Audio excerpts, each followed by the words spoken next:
Do you ever feel like a commodity? Yeah, commodity. Like, so, it's something I've been thinking of the world nowadays that we live in. I always keep feeling like if you step off this carousel of life that we live on, that somebody will be in straight away to replace you, you know? You're just a number.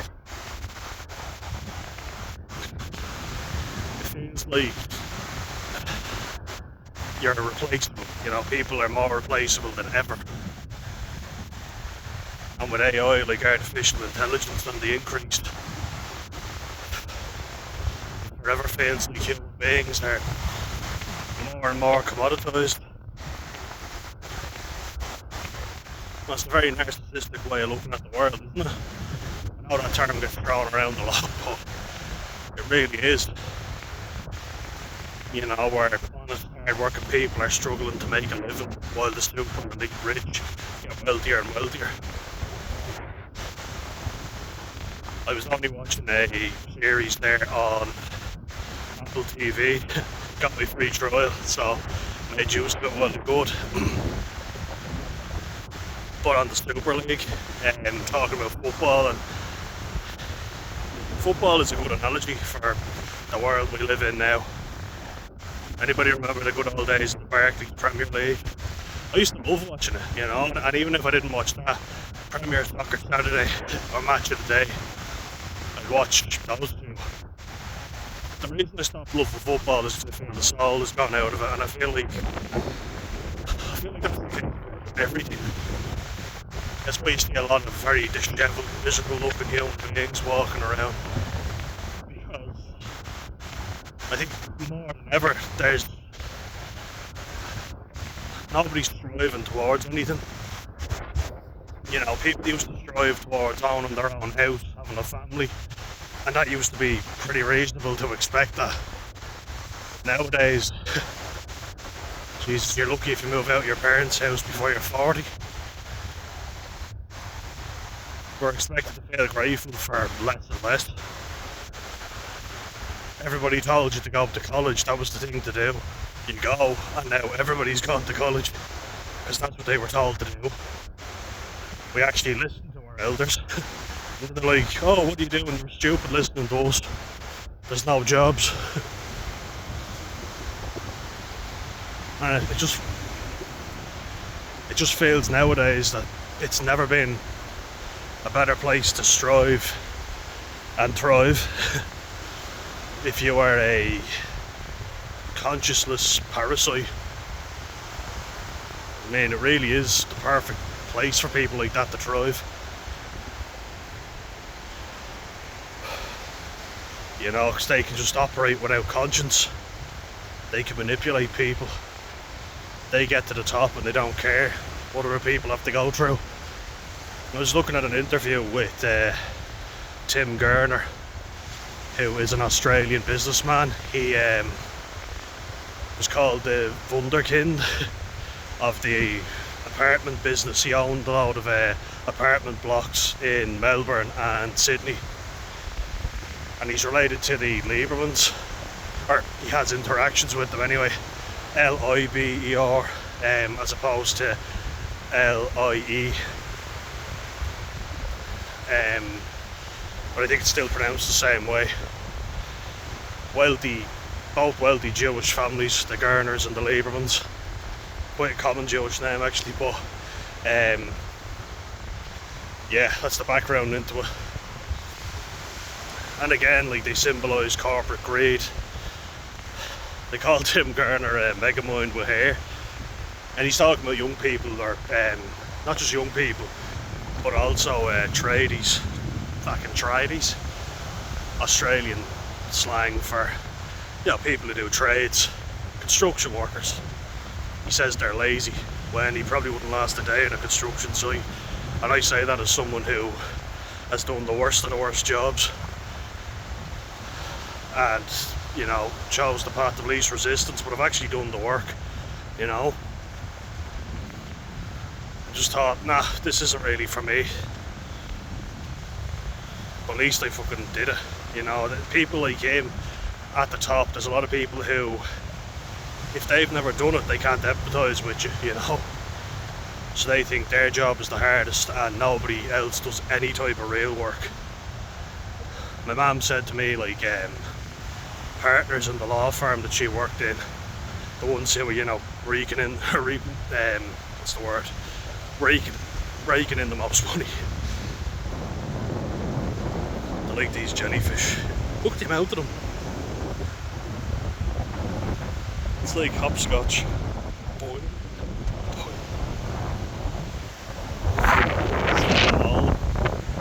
Check out the amount of them.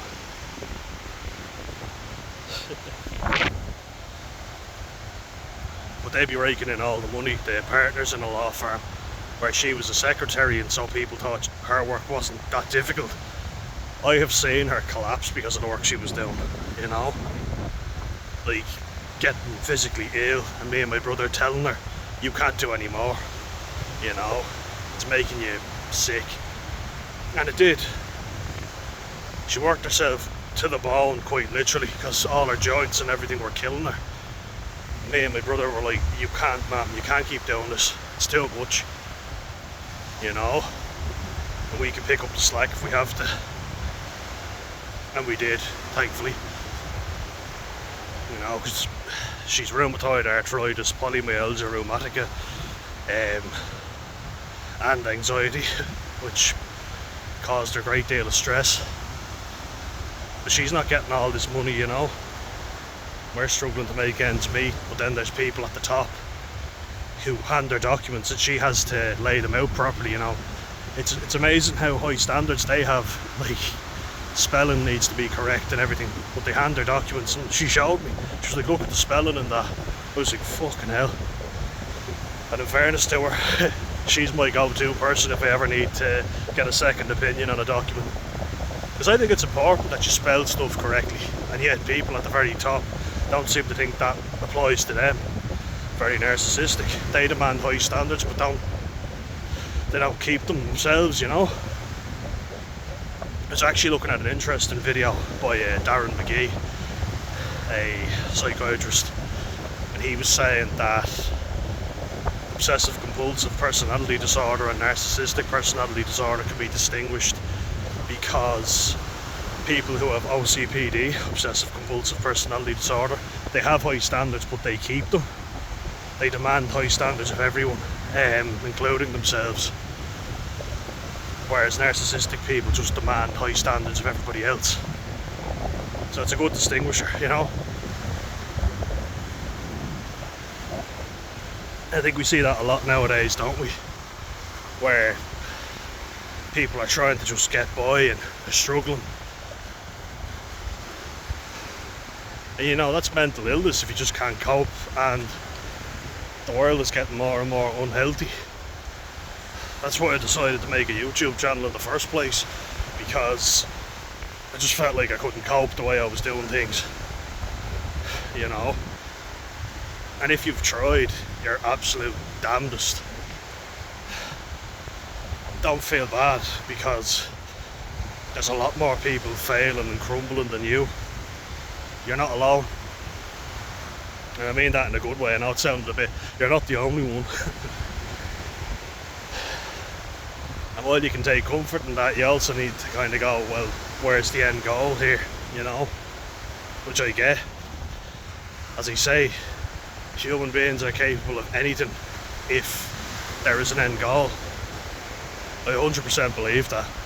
You know, I kept pushing through and doing all, you know, my rugby training and going to the gym because I thought it was going to get me somewhere. It didn't.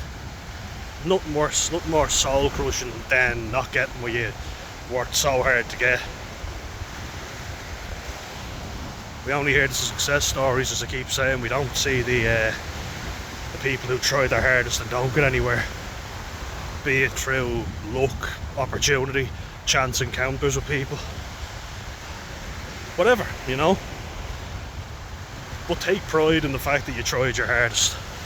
Ask yourself, was there any more you could have given there? And if the answer is no, you've done your best. That's all that anyone can ever ask. I know it's no good to you if you've lost your house and your job, believe me. But that's a different story altogether. Because I think there's a lot of people like that, you know? And that's why I say it's never been a better place to thrive if you're a parasitic psychopath. Especially with people virtue signaling nowadays. That's the thing, they're very good actors. We reward people who act like they got to the top by being good people, but they didn't. Or sea glass. This one's kind of blue. Makes me happy. You know, I just made a video on the shrink next door, and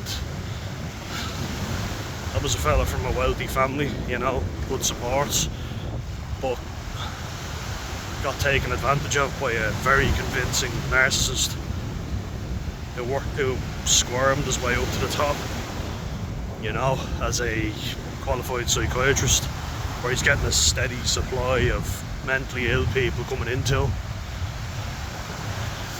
It's unfortunate. He was mentally ill himself, no doubt. In an age as well where everybody says, you know, I just worked so hard work above all, you know, glorifying basically that they just worked so hard, and everybody's saying they're from a working class background. Anybody see when Victoria Beckham said that and David Beckham goes, no you aren't, your dad used to pull up in a Rolls Royce. Yeah, her dad used to drop her off in a Rolls Royce, but she's claiming to be working class. Everybody does nowadays. Like, I wouldn't class myself as working class, but it certainly doesn't mean that where I came from, you know, that it was easy. You say to people that your dad was an electrician and your mum was a secretary, people go, well, that's kind of humble means, isn't it? Worked since I was 14, 15, and it fucking broke me.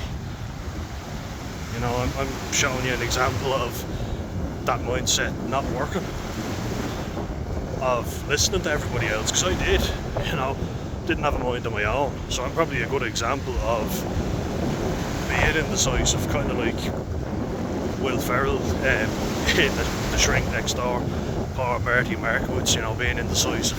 What do you think I should do? That was like me. I was listening to both my mum and dad and trying to make them happy. Then I made my own mind up that what my dad was saying was complete bullshit. You know, I was better off going to college, at least getting a degree. Because it wasn't as if I had a guaranteed trade, you know, I didn't even know who I was going to be doing the trade with. So, my dad said, oh, you'll be grand, you'll be fine. Real Irish dad response, it'll be grand, you'll be sorted. Well, that wasn't true at all. You know, but luckily in the end, fate intervened, and turns out that the fella I was going to be travelling up with, after the first day, couldn't give me a lift, so yeah. Buses don't run until 6:30, but you want me to be out from Ballantyre to Blanchardstown at 6 AM. Great, I'll run, I'll jog. 2-hour trip. No thank you.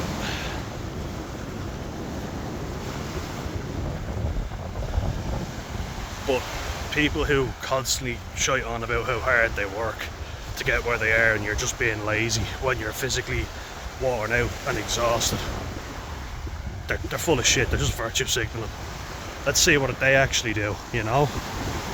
Like, my auntie's married to a Pakistani fella, and he's a lovely lad, you know, and he has worked since he came over here. And I'm not denying he works hard, but he keeps saying to me and my brother, I don't know why more young people don't get into construction, and he's never actually done the back-breaking labour. We both have, me and my brother. You know, getting screamed at, getting shouted at by some prick while you're, you know, digging holes and mixing cement, lifting cinder blocks and everything. Cement blocks. You know, it's tiring, and it's even more tiring when you're dealing with arseholes. So, he's never actually done that, but yet he's saying you should all do it. You know, and that seems to be the common trend, doesn't it? We all need young people to build our futures, so stop being lazy. It was actually laughable, Edwina Curry, that, you know, beast of a yoke. The way she goes on out of her, saying, oh, young people need to cop on and, you know, work in construction and stop doing stupid arts degrees. What did she do? A stupid arts degree. So, pot kettle black, Edwina. She just seems to be up for an argument with anyone over anything. But it's exhausting hearing it. It really fucking is. I'm sick of hearing it. You know, I'll tell people where to go now if they start saying that shit. Because I listened to all my elders. I did everything they told me to do. Literally trying to listen to my dad, and then listening to my mum, and they both had conflicting opinions. So I was like, who the fuck do I take advice from then? Then they were like, what do you want to do? What do you want to do? And I was like, I don't fucking know. Jesus, you're just bombarding me with all this stuff. But my mum was right, you know, college was the best option for me. And I did it, you know, I got to experience construction life. Thought, fuck this, it's not for me, I don't want to do it. And I didn't have someone who I was doing a qualification with, because like mastering your craft, that's fair enough, you know, if you do a proper trade with a proper person who doesn't cut corners. Like, you know, my dad's always very much, it'll be grand, and you know, you wouldn't train you properly, put it that way. You just say, just do it, you'll be fine on your own. He'll leave you off and go, you'll be fine on your own. I can't cope with that. I need someone to stay with me and show me how to do it properly. That's not what would have happened, so I said, fuck that. Ended up not getting properly trained anyway, so didn't need my dad for that. It's all well and good saying all this shit to young people, you know, when you haven't done it yourself, you know, and do I think more people nowadays are mentally ill? I don't think they're able to cope with the shit show that's going on right now. Human beings are lazy creatures by nature, you know. You know, people can say they chose the path of least resistance. That's the truth, you know. We always will, more times than not. We're creatures of comfort, you know. So if there's an opportunity to get an education, we will, you know, get a better job. That's what I'm trying to do now. But I couldn't cope, you know, I'm not making this shit up. That's what mental illness does to you. It takes over, and so if you can put supports in place, I think you can still do the job, you can still work better. I just think you're more susceptible to problems. You can't bullshit your way through life, you know, as easy as other people can. And I think it's going to catch up with them eventually, whether they're older, you know. I think now that I'm young, I'm better off because I'm able to realise all the shit now, and in that way I'll be more resilient, you know. Because it's like building muscle. You have to break it down and then repair it bigger, you know. That's what I think I'm doing at the minute, you know, because I'm getting skills. I'm not just qualifications, but also, you know, just conflict resolution. Turned into Sean Connery, conflict resolution. But it's a big skill. It's one that people keep talking about, and I think it's important so that you can be assertive, but without being a dickhead. But also, what do you want? I never knew what I wanted from life. I just did what people told me to keep them off my fucking back. It seemed like there was never a minute, you know. And I know you shouldn't be sitting around moping, and look, people can get very lazy, and I definitely have before. When you're doing nothing, you know, you lose faith and all that. But tell me how it's not working hard when you're travelling an hour and a half to and from a job. You're doing night shifts, you know, you're doing it with way less training than you were supposed to be getting. But I just got on with it, and then I went to the gym as well. And I lost weight doing it, you know. But it caught up with me, it broke me. didn't break me at the time, but it broke me afterwards, you know. You feel like you're putting in a lot of effort for very little reward, constantly. That's the thing nowadays more than anything. Like, as I say, if you know there's a big reward at the end of something, you'll keep doing it. But why bother doing it if there's no reward? There is no point. I think it's important for people to be humbled and to do jobs where they are serving the general public and realising what wankers they can be. Having to say please sir, no sir, yes sir to arseholes. You want to keep your job, you've got to suck up, unfortunately. And yeah, people who've done those jobs respect how difficult it is being wait staff. Definitely, I know I do.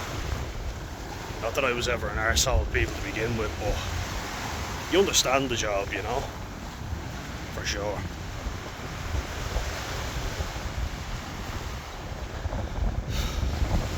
But yeah, you know, it's everything is, you know, find profits and productivity, and how do we increase productivity, and if somebody's not doing the job up to scratch, then we'll get somebody else in. You're expected to do the job of 5 people because they're trying to cut costs, and that's the problem with this world nowadays. And then looking at the Super League and how they've destroyed football, and someone just goes, have you not got enough money already? You know, where football becomes a business. Same thing's happening with rugby, you know. We buy in the best players. There's no soul in anything anymore. Gone are the days where you have someone who grew up their whole lives playing for their boyhood club, you know. And that's the thing. It's a real dream that you play for your boyhood club.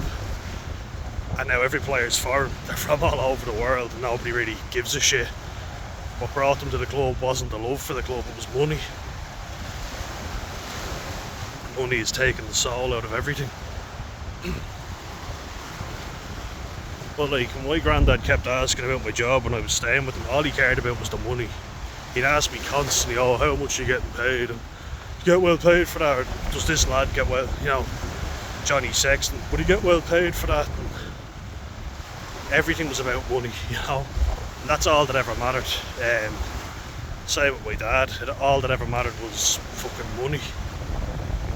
They'd sell their souls for money, you know, they really would. And they'd expect you to do the same. Put up with a load of bullshit just so you get money. No, there are more important things in life than money. I think your self-respect is definitely one of them. I think you should value that above all. Though I do understand, like, having a house and a roof above your head, I get it, that is definitely up there on priorities.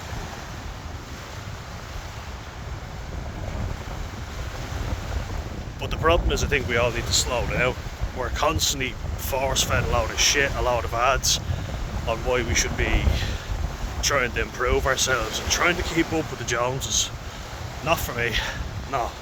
It's too fucking much. It's very competitive now, the world, you know. Your degree's not enough, you need to have this on top of it, you need to have that. What are you doing that sets you apart from the competition? You can just see some American with a little chalkboard. What sets you apart from the competition? What makes you unique? What's your brand, man? All the brilliant things South Park have done.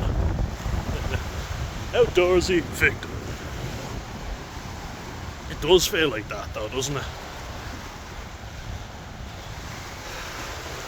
And then if you've any break in your employment, people are instantly asking, oh well, why'd you have a break in your employment? Was that an internship? And all these buzzwords, and oh, I can't keep up with it. I really can't. It's too much. And like, if you are neurodivergent, you get overwhelmed easier. I don't care, there's no two ways about it. Overstimulated, like, and that's just what's happened with me so much, where I'm being bombarded with all these questions and I don't know the fucking answers, but I'm trying, you know, I'm really trying. And I think rather than speeding up, we all need to slow down. That was the one good thing I think that came out of COVID. I know it was a very bad time for a lot of people, but the slow pace of life was just so much better. Like you look at America and what it's like now, that's a real fast-paced life. They're also one of the most medicated countries in the world, one of the most obese countries in the world. And it doesn't seem like things are going very well over there. Whereas you look at cultures where everything's slowed down, like I was reading a book called Ikigai, and my mum said, you know, a real Irish way, oh, that's a load of shite. What if you have a mortgage and you know, you've got kids? It's all well and good living on an island in Japan, Okinawa, where they have the longest lifespan. It wasn't saying you have to run marathons or live the David Goggins lifestyle. It wasn't saying that you have to do insane amounts of exercise. Moderate exercise daily, you know. Plant-based diet does help, but less processed food. As soon as they went to Tokyo, life expectancy dropped in a more affluent part of the world. Why? Because it's quick food, it's get rich quick, it's outdo your competition, all this shit, you know, the real fast-paced life. Now, give it to me now. Give it to me, boy.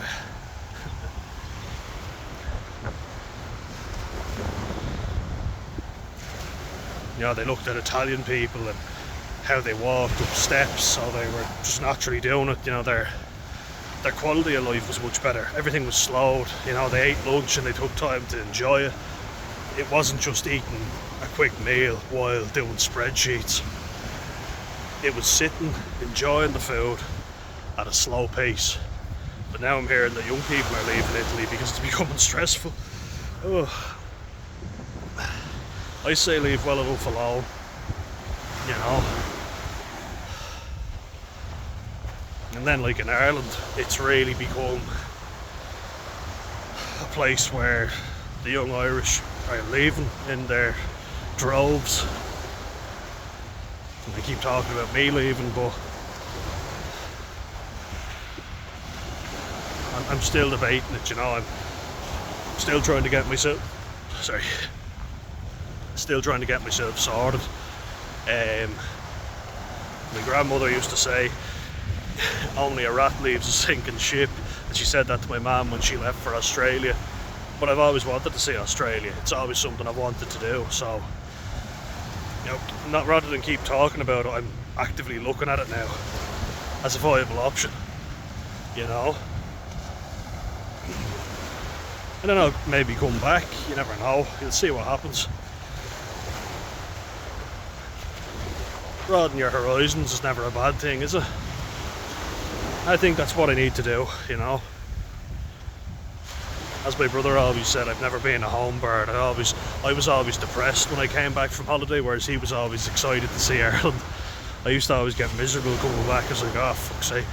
It didn't help that my dad used to always go, oh, back to the grindstone. You know, nothing was ever enjoyed with him. It was always, you work your arse into the ground so that you can get pissed for a week.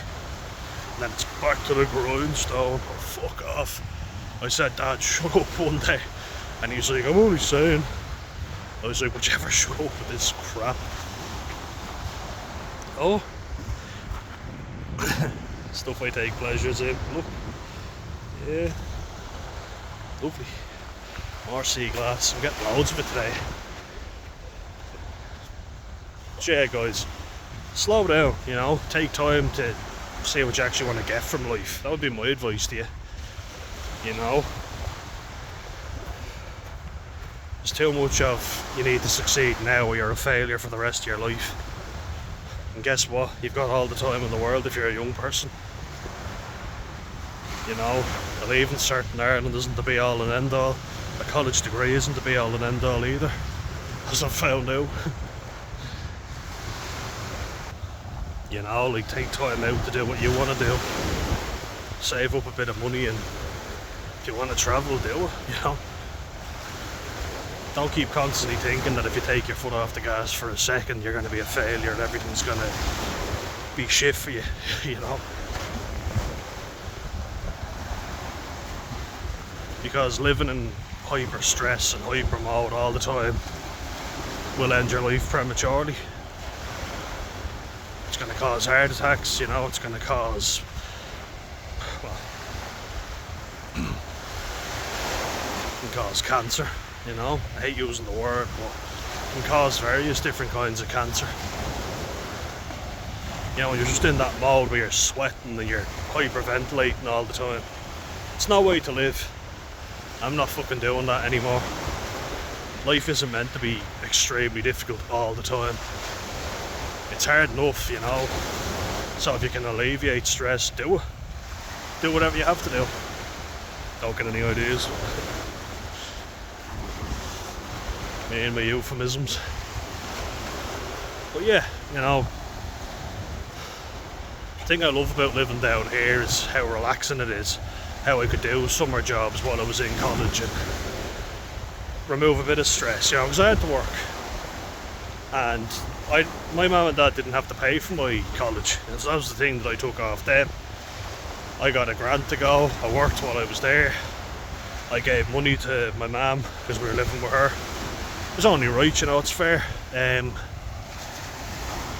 Should have taken a break when I left college, definitely, which I didn't do. But now I'm taking it and I'm looking at proper jobs. I'm trying to get back out there and, you know, be productive.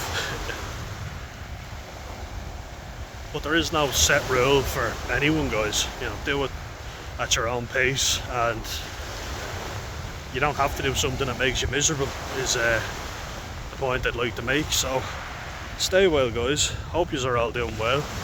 Keep watching the videos and subscribe if you haven't already. That's definitely good for stress, you know. These videos are good for stress, scientifically proven. Yeah, I guarantee. Alright guys, stay well, and I'll catch you in the next one. Slán go fóill.